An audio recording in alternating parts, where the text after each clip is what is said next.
Alors j'ai entendu des sons d'une voix magnifique s'échapper tout à l'heure dans les coulisses là-bas. On commence par de la musique baroque, ça a l'air absolument magnifique, Isabelle. Oui, il s'appelle Philippe Jarouski, il est contre-ténor. Alors qu'est-ce qu'un contre-ténor? C'est un homme qui chante avec une voix tellement haute qu'on pourrait la confondre avec celle d'une femme. C'est impressionnant et donc il nous propose des extraits d'oratorio de Handel, Scarlatti, Caldara. C'est vraiment magnifique. Et donc, dans cet album qui s'appelle La Vanità del Mondo, la vanité du monde, Philippe Jarouski nous présente son œuvre, son talent. J'ai eu la chance d'échanger avec lui. Voici ce qu'il en dit.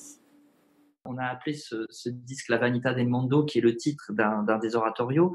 Mais on trouvait que d'abord, c'était très compréhensible dans plein de langues, bien entendu, et que ça faisait bien entendu résonance avec cette année si particulière qu'on vit et qui nous remet aussi, nous, en question dans nos modes de vie.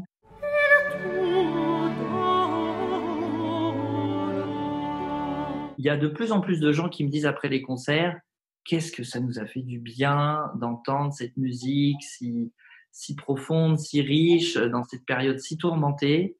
Ça nous a calmés, ça nous a apaisés.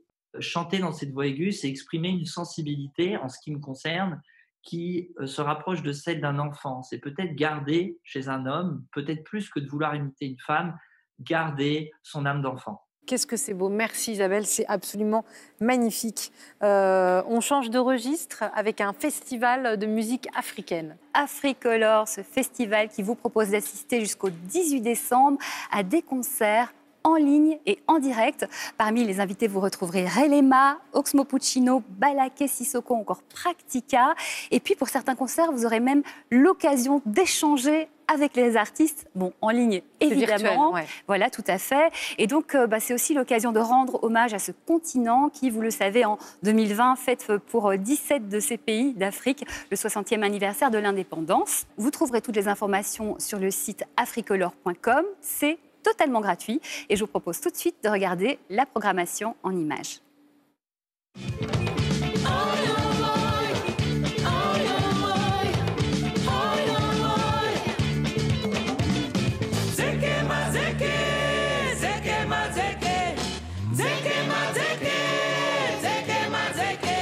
On danserait presque. C'est dur de ne pas danser. Pas, et pourquoi pas, après cette actualité chargée. Fabien Lecoeuvre qui poursuit dans ses œuvres avec la véritable histoire des chansons de Gainsbourg. Voilà, je sais que ça vous adorez. Ouais, parce que je me dis qu'avant les fêtes, ça peut être un chouette cadeau aussi. Alors, c'est vraiment ce que j'allais dire. D'ailleurs, bon, je vais d'abord vous expliquer ce que c'est. Donc, la véritable histoire des chansons de Gainsbourg, celle qu'il a écrite pour lui-même, mais aussi pour d'autres, comme par exemple pour évidemment Jane Birkin, Brigitte Bardot, Catherine Deneuve, Isabelle Adjani, Vanessa Paradis. Alors ça fait beaucoup de femmes, il y a aussi quelques hommes dans la liste, et par exemple Alain Chamfort. Il y a plein de petits secrets comme ça qui sortent. Par exemple, l'histoire de la javanaise. Ah, j'étais juste dessus. Et ben voilà, en fait, elle a écrite à la base pour Juliette Gréco. Gainsbourg a 35 ans, il n'est pas du tout connu, et Juliette Gréco est au sommet de son art à ce moment-là.